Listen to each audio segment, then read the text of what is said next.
बाल्टीन में धके डबल रंगवा घोरतावे रे भौजी रंगता देवारा ढोरी नाई छोड़तावे रे भौजी रंगता देवारा चोली नाई छोड़तावे रे भौजी छोड़तावे रे भौजी होली है RBL रिकॉर्डिंग स्टूडियो सिमरहिया छोड़तावे रे भौजी पहला कर जनी डाउट हो होई नाई नयौरी आउट हो लमहर बाए कर पीछा कलिया डालता शादी के भीतरिया डालता शादी के भीतरिया पहला कर जनी डाउट हो होई नाई नयौरी आउट हो लमहर बाए कर पीछा कलिया डालता शादी के भीतरिया कलिले जब हम माना हाथवा धरतावे रे भौजी कलिले जब हम माना हाथवा धरतावे रे भौजी रंगता देवारा ढोरी नाई छोड़तावे रे भौजी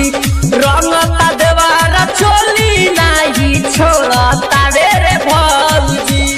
होली है छोड़तावे रे भौजी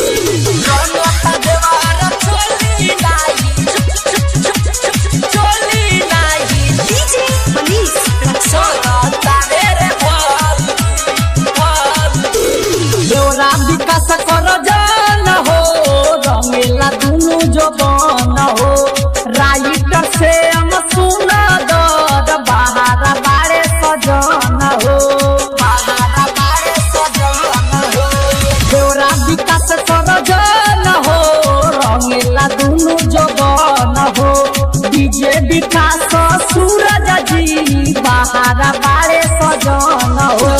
देसी दिखाने सुए विराट को आतावे रे भौजी देसी दिखाने सुए विराट को आतावे रे भौजी रंगता देवारा ढोरी नाई छोड़तावे रे भौजी रंगता देवारा चोली नाई छोड़तावे रे भौजी बाल्टीन में धके डबल रंगवा घोरतावे रे भौजी रंगता देवारा ढोरी